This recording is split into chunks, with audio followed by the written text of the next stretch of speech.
नमस्कार, स्वागत है आप सभी का डीडी न्यूज के इस खास बुलेटिन एक्सप्रेस 100 में, जहां हम आपके लिए लेकर आते हैं राजनीति, मनोरंजन, देश दुनिया, खेल और व्यापार जगत की सभी बड़ी खबरों को एक्सप्रेस यानी फटाफट अंदाज में।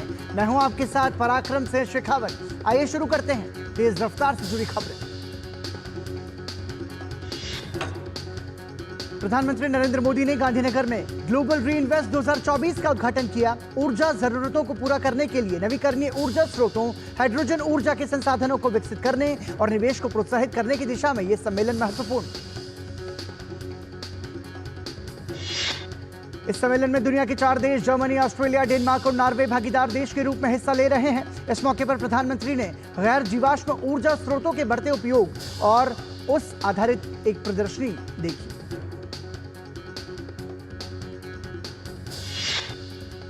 प्रधानमंत्री ने कहा कि जलवायु परिवर्तन की चुनौती को देखते हुए भारत दुनिया को सौर ऊर्जा को लेकर प्रभावित कर रहा है। उन्होंने कहा कि प्रकृति की रक्षा भारत के संस्कारों में।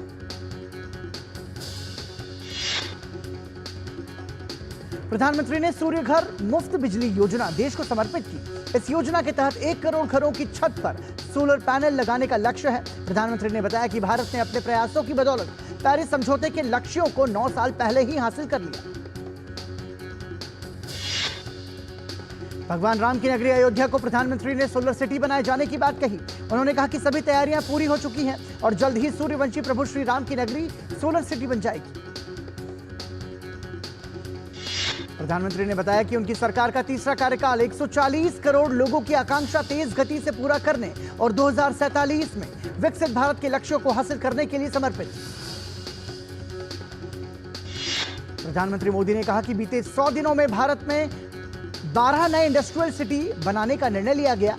भारत आने वाले समय में 31,000 मेगावाट हाइड्रो पावर का उत्पादन करने के लिए काम कर रहा है, जिसके लिए 12,000 करोड़ रुपए से अधिक आवंटित किए गए। प्रधानमंत्री ने कहा कि इस कॉन्फ्रेंस में हम एक दूसरे से जो सीखेंगे वो मानवता की भलाई में काम आएगा। देश के गरीब, दलित, पीड़ित, शोषित, वंचित को भरोसा है कि हमारा तीसरा कार्यकाल उनके गरिमापूर्ण जीवन जीने की गारंटी बनेगा। प्रधानमंत्री मोदी ने कहा कि हमारे लिए ग्रीन फ्यूचर, नेट जीरो कोई फैंसी शब्द नहीं, बल्कि ये भारत की जरूरत है, ये भारत की प्रतिबद्धता है। हम मानवता की उज्जवल भविष्य की चिंता करने वाले लोग हैं। आंध्र प्रदेश के मुख्यमंत्री एन चंद्रबाबू नायडू ने गांधीनगर में 4थे वैश्विक अक्षय ऊर्जा निवेशक सम्मेलन में प्रधानमंत्री मोदी से मुलाकात की। मुख्यमंत्री ने ऊर्जा क्षेत्र के लिए इस सम्मेलन को महत्वपूर्ण बताया। प्रधानमंत्री नरेंद्र मोदी ने अहमदाबाद में 8,000 करोड़ रुपए से अधिक की विभिन्न विकास परियोजनाओं का उद्घाटन और शिलान्यास किया।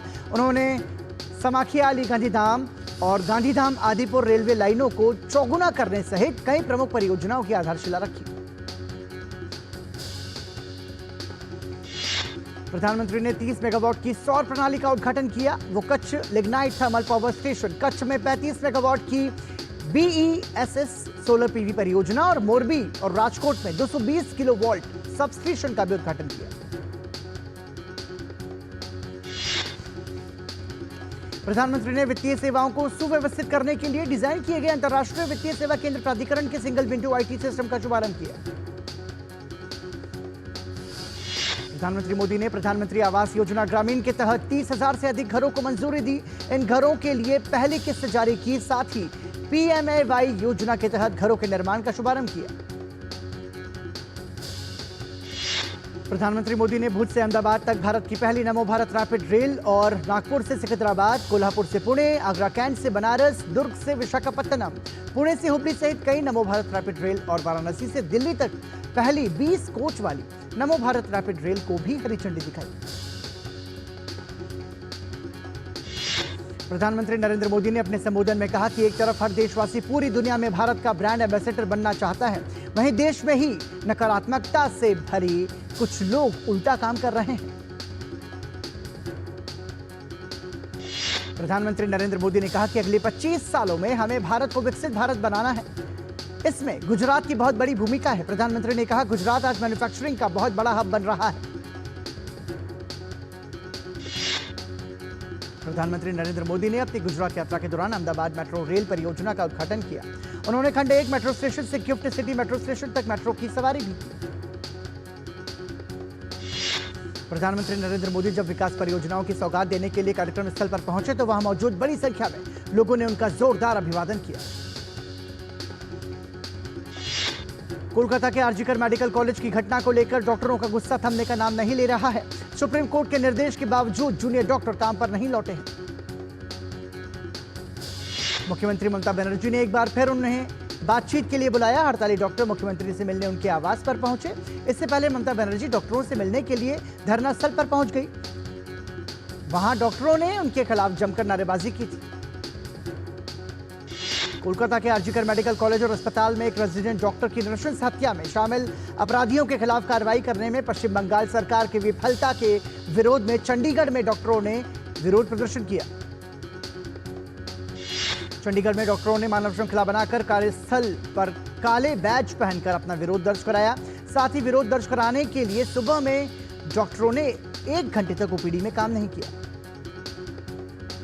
कोलकाता आरजीकर मामले में प्रदर्शन कर रहे डॉक्टरों के प्रतिनिधि मंडल ने दिल्ली के प्रेस क्लब में मीडिया को संबोधित किया। मीडिया को संबोधित करते हुए डॉक्टरों ने आरोपी अधिकारियों को तुरंत बर्खास्त करने की मांग की। डॉक्टर राजेश पांडे ने कहा कि जिन आंदोलनकारियों को प्रताड़ित किया जा रहा है उन पर पश्चिम बंगाल सरकार की तरफ से कार्रवाई बंद हो। आरजीकर मेडिकल कॉलेज बलात्कार और हत्या मामले में ताला पुलिस स्टेशन प्रभारी अभिजीत मंडल को कोलकाता में सीबीआई कार्यालय से मेडिकल जांच के लिए ले जाया गया।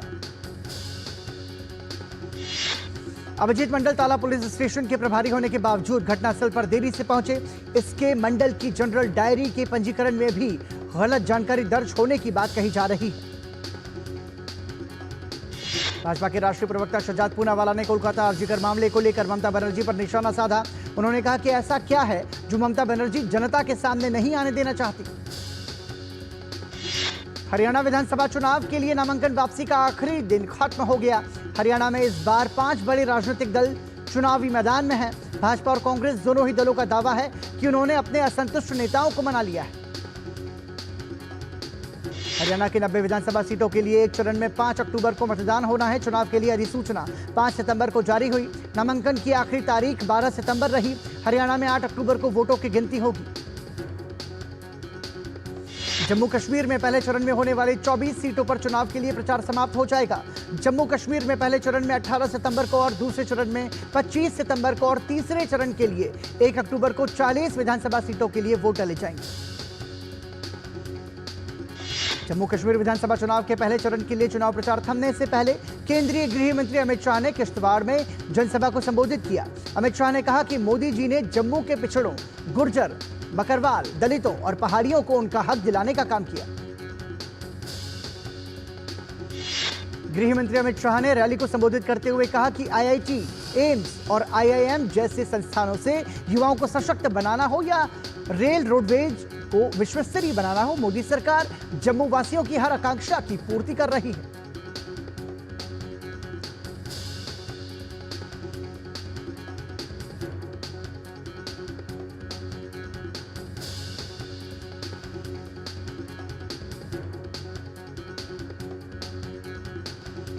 और यहां रुक रहे हैं एक छोटे से ब्रेक के लिए। देखते रहिए डीडी न्यूज।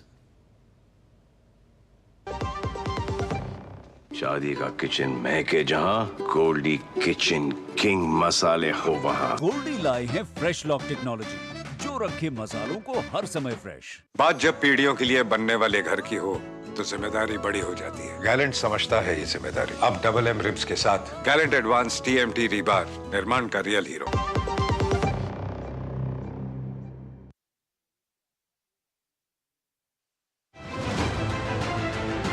आर्थिक जगत की सुर्खियां आम आदमी के लिए क्या है मायने, शेयर बाजार और दूसरे फाइनेंशियल मार्केट्स के तमाम अपडेट्स, कारोबार जगत की बड़ी खबरों का सटीक और सरल विश्लेषण। देखिए इकोनॉमी टुडे डीडी न्यूज पर।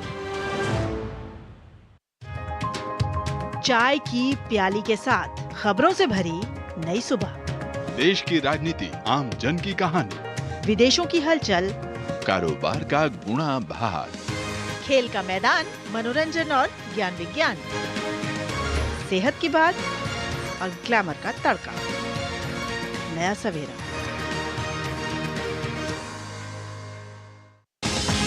दिन भर की भाग दौड़ में जब छूट जाएं जरूरी खबरें, जब आप हो जल्दी में और जाननी हो हर खबर, जब फटाफट अंदाज में देखनी हो आपको तेज खबर, जब केवल आधे घंटे में जानना हो देश दुनिया का हाल,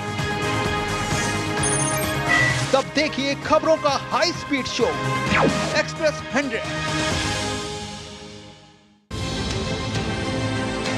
राष्ट्रीय खबरें हो या अंतर्राष्ट्रीय मुद्दे की बात, राजनीति से जुड़ा हर पहलू, साथ ही बिजनेस का उतार चढ़ाव, खेल जगत की अपडेट से लेकर मनोरंजन की छोटी बड़ी हलचल, देखिए मिड डे प्राइम। जय राम रमारमणम, आस्था और भक्ति के सागर में हो जाए सराबोर, कुल पाहि जन, प्रभु राम के दर्शन कर भक्ति में हो लीन। सरमेश विभो, देखिए अयोध्या में श्री राम जन्मभूमि से रामलला की भव्य और दिव्य आरती का नित्य सजीव प्रसारण हर दिन सुबह 6 बजे डीडी न्यूज पर। सीताराम। मैं नरेंद्र दामोदर दास मोदी ईश्वर की शपथ लेता हूं। 140 करोड़ भारतीयों के नायक, जन जन के प्रिय प्रधानमंत्री नरेंद्र मोदी 17 सितंबर, प्रधानमंत्री नरेंद्र मोदी के जन्मदिन पर उनके जीवन के कुछ सुने अनसुने पहलुओं पर देखिए हमारी विशेष प्रस्तुति जन जन के प्रधानमंत्री, सिर्फ डीडी न्यूज पर।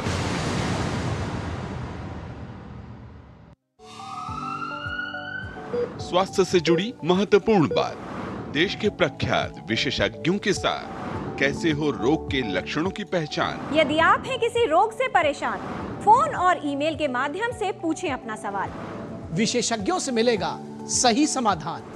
देखिए स्वास्थ्य से जुड़ा विशेष कार्यक्रम टोटल हेल्थ, सिर्फ डीडी न्यूज पर। असाधारण लोकप्रियता, मुझे किताब पढ़कर के गरीबी सीखनी नहीं पड़ रही। जन से जुड़ता संवाद, सरकार वो हो जो गरीबों के लिए जिए। सामाजिक सद्भावना, वैश्विक नेता, prime minister Modi is the boss. प्रधानमंत्री नरेंद्र मोदी के व्यक्तित्व से जुड़े अनोखे पहलुओं को देखिए डीडी न्यूज के विशेष कार्यक्रम में 17 सितंबर, सिर्फ डीडी न्यूज पर।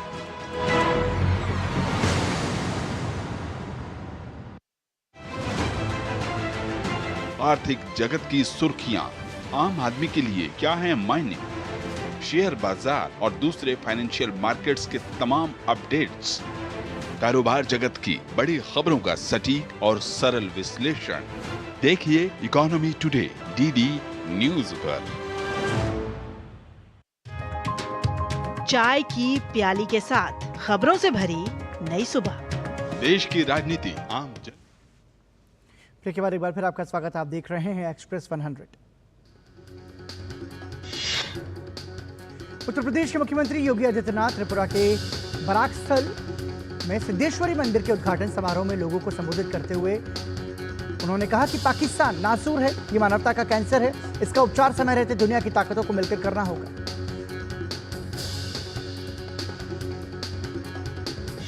केरल के मलप्पुरम में निपाह वायरस से 24 वर्षीय एक व्यक्ति की मौत हो गई। केरल की स्वास्थ्य मंत्री वीना जॉर्ज ने ये जानकारी दी। स्वास्थ्य मंत्री जॉर्ज ने बताया कि प्रारंभिक जांच में निपाह वायरस की पुष्टि हुई। निपाह वायरस से संक्रमित व्यक्ति के संपर्क में आए 151 लोगों की सूची बनाई गई।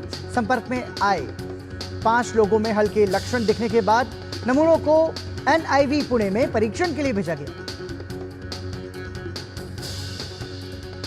उत्तर प्रदेश के गोंडा जिले में बाढ़ विकराल रूप धारण किए हुए है। पहाड़ों पर हो रही भारी बारिश के कारण जिले में गिरजा, शारदा और सरयू बैराज से लाखों क्यूसेक पानी छोड़ा गया, जिससे घाघरा नदी का जल स्तर काफी बढ़ गया। गोंडा जिले के करनैलगंज और तरबगंज तहसील के बहादुरपुर, ब्योंदामजा, साकीपुर, जोमाकल्पी समेत 2 दर्जन से अधिक गांव बाढ़ से प्रभावित हैं। नदी का पानी रहायशी इलाकों में भी घुस गया और कई घरों में पानी भर गया। गोंडा प्रशासन द्वारा बाढ़ पीड़ितों के लिए लगाए गए राहत शिविर में अनावश्यक सामग्री का वितरण किया जा रहा है। बाढ़ में फंसे लोगों को निकालने के लिए करीब 100 नौकाएं मंगवाई गई।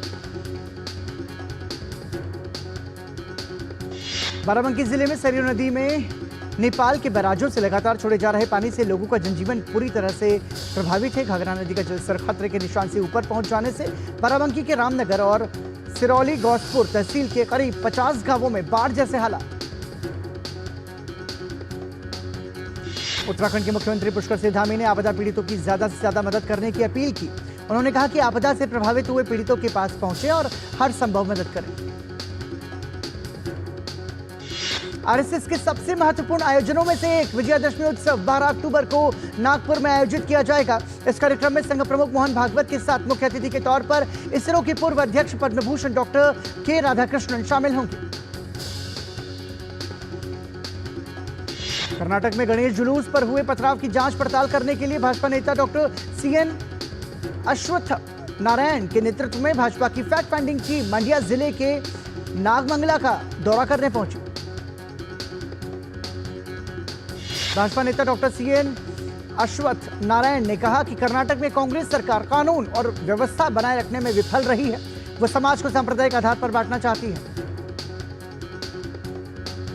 भाजपा नेता डॉक्टर सीएन अश्वत्थ नारायण ने कहा कि हम यह सुनिश्चित करना चाहते हैं कि निर्दोष लोग प्रभावित न हों और असली दोषियों पर मुकदमा चलाया जाए। उन्होंने बताया कि भाजपा की फैक्ट फाइंडिंग टीम समाज के हर वर्ग से बात करेगी। बिहार चुनाव 2025 को लेकर पटना में जदयू की बैठक हुई। बैठक का आयोजन राष्ट्रीय कार्यकारी अध्यक्ष संजय झा और प्रदेश अध्यक्ष उमेश कुशवाहा की अध्यक्षता में हो रहा है। इस बैठक में आगामी चुनाव के लिए पार्टी की रणनीति और उम्मीदवारों के चयन को लेकर चर्चा हुई। हाल ही में जनता दल यूनाइटेड में संगठन लेवल पर बड़े पैमाने पर बदलाव किए गए। आगामी चुनाव को लेकर यह बैठक काफी महत्वपूर्ण मानी जा रही है। सरकार ने उद्घाटन से पहले वंदे भारत मेट्रो का नाम बदल दिया। इस मेट्रो का नाम अब नमो भारत रैपिड रेल कर दिया गया। ये रेल अहमदाबाद और भुज के बीच चलाई जा रही है। दिल्ली के सफदरजंग अस्पताल में पीडियाट्रिक हेमेटोलॉजी ऑन्कोलॉजी विभाग ने अपना पहला सफल बाल चिकित्सा बोन मैरो ट्रांसप्लांट कर एक महत्वपूर्ण उपलब्धि हासिल की। ये प्रोसीजर एक 9 साल के बच्चे में किया गया। बच्चा रिलैप्स्ड हॉस्किन लिम्फोमा बीमारी से पीड़ित था। बच्चों के संबंध में इस तरह का यह पहला ट्रांसप्लांट है। इस ट्रांसप्लांट से जहां कैंसर से जूझ रहे बच्चे को नया जीवन मिला, वहीं बच्चे का इलाज भी मुफ्त में किया गया। माफिया डॉन मुख्तार अंसारी की मौत के मामले में मजिस्ट्रियल जांच की रिपोर्ट आ गई है, जिसमें माफिया डॉन की मौत हार्ट अटैक से होना पाया गया। रिपोर्ट में जहर की कोई पुष्टि नहीं। उत्तर प्रदेश के बहराइच में एक बार फिर भेड़िए ने हमला किया। इस हमले में 13 साल का अरमान अली घायल हो गया। अरमान अली की गर्दन और चेहरे पर चोट के निशान हैं। घायल बच्चे को अस्पताल में भर्ती कराया गया। कर्नाटक में कांग्रेस सरकार की नाकामियों को लेकर भारतीय जनता पार्टी ने बेंगलुरु में सेंट्रल बस स्टैंड के पास विरोध प्रदर्शन किया। भाजपा नेता चलवडी नारायण स्वामी ने कहा कि राज्य सरकार जनता की उम्मीदों को पूरा करने में पूरी तरह से विफल रही। मध्य प्रदेश में भोपाल से इटारसी जा रही मालगाड़ी के 3 डिब्बे पटरी से उतर गए। घटना में स्रोत रेलवे स्टेशन पर मंडीदीप के बीच हुई।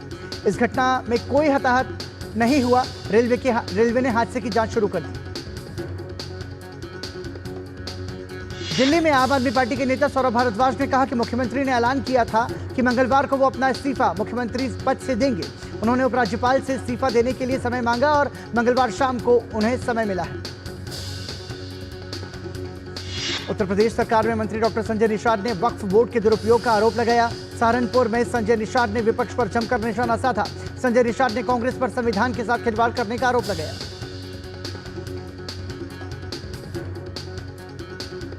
भारतीय शेयर बाजार सोमवार के कारोबारी सत्र में हल्की बढ़त के साथ बंद। कारोबार के अंत में सेंसेक्स 97 अंक की तेजी के साथ 82,988 और निफ्टी 27 अंक की बढ़त के साथ 25,383 पर बंद। मिड कैप और स्मॉल कैप शेयरों में भी खरीदारी देखने को मिली। निफ्टी मिड कैप 225 अंक की तेजी के साथ 60,259 और निफ्टी स्मॉल कैप 31 अंक की बढ़त के साथ 19,537 पर बंद।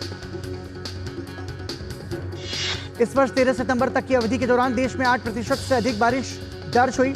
इसलिए आने वाले समय में सब्जियों और दूध की औसत खुदरा कीमतों में नरमी देखने को मिल सकती है।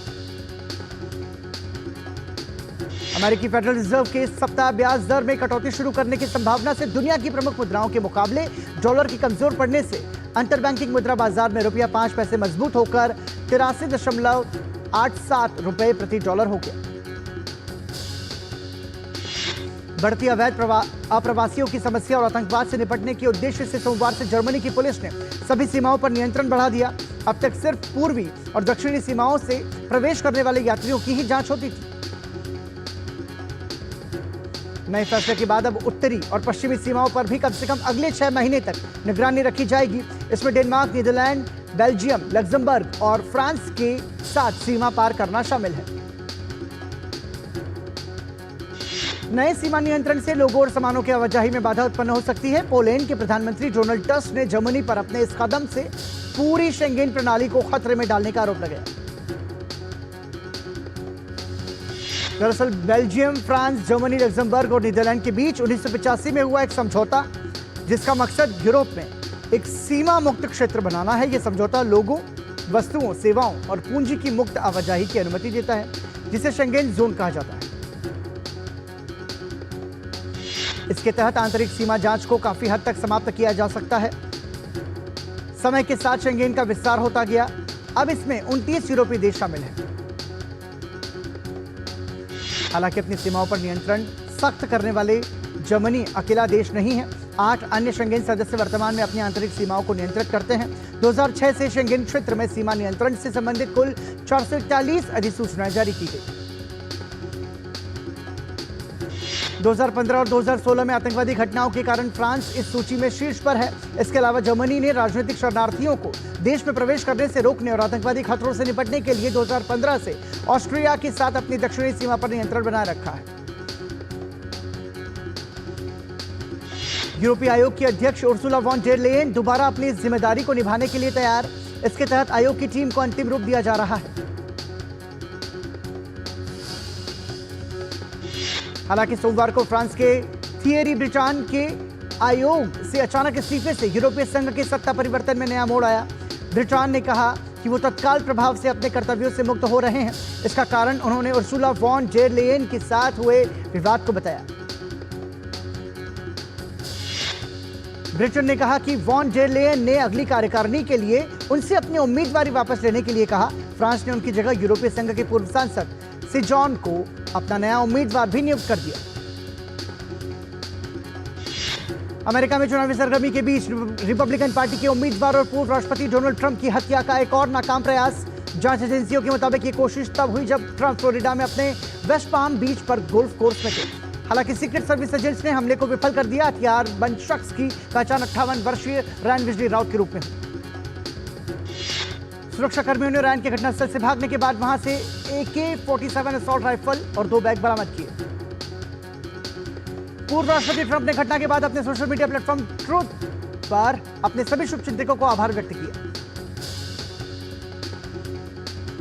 हमलावर रायन राउत को यूक्रेन का कट्टर समर्थक बताया जा रहा है। रूस के हमले के बाद रायन मई 2022 में कीव जाकर वहां रूस के खिलाफ प्रदर्शनों में हिस्सा ले चुका है।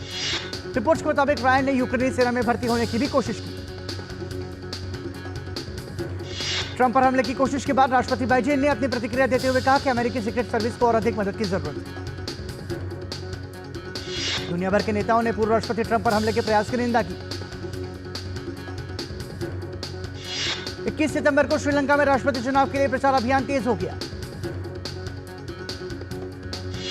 निवर्तमान राष्ट्रपति रानिल विक्रमसिंघे ने कल हैराना और नुवारा एलिया में चुनावी सभाओं को संबोधित किया।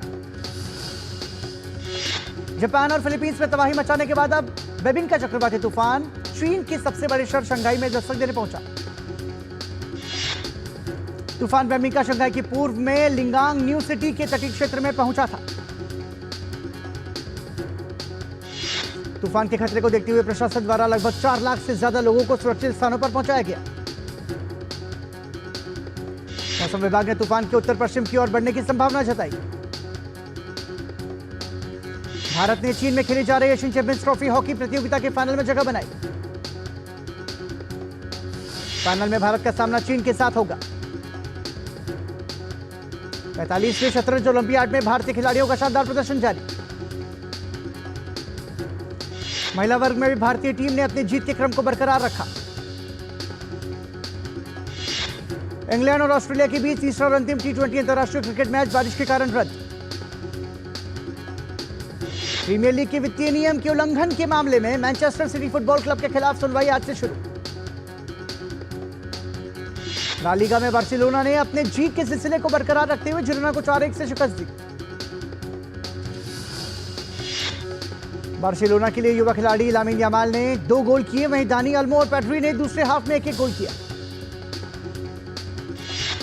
इंग्लिश प्रीमियर लीग में आर्सेनल ने रोमांचक मुकाबले में टॉटनहैम हॉटस्पर्स को 1-0 से हराने में सफलता पाई। ईपीएल के एक अन्य मुकाबले में न्यूकैसल यूनाइटेड ने वॉल्वरहैम्पटन पर 2-1 की रोमांचक जीत हासिल की। न्यूकैसल की तरफ से दोनों गोल दूसरे हाफ में हुए। ला लीगा में एटलेटिको मैड्रिड ने वेलेंसिया को 3-0 से शिकस्त दी। इंग्लिश मिडफील्डर कॉनर गिलाघेर ने मैड्रिड के लिए अपना पहला गोल करने में सफलता पाई। जीत के साथ एटलेटिको लीग में दूसरे स्थान पर आ गई।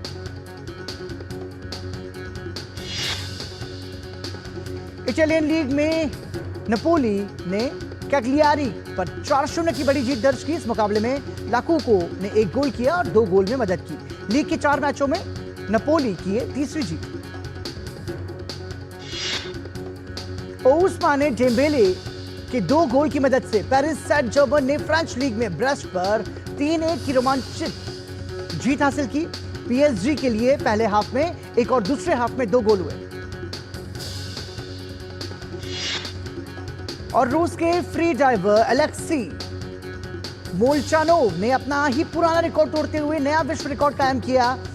मोलचानोव ने फ्री डाइविंग विश्व चैंपियनशिप में 125 मीटर की डाइव लगाई और पुराने रिकॉर्ड को 1 मीटर से सुधारा। इसी के साथ ही एक्सप्रेस 100 में इतना ही। दीजिए अनुमति, नमस्कार।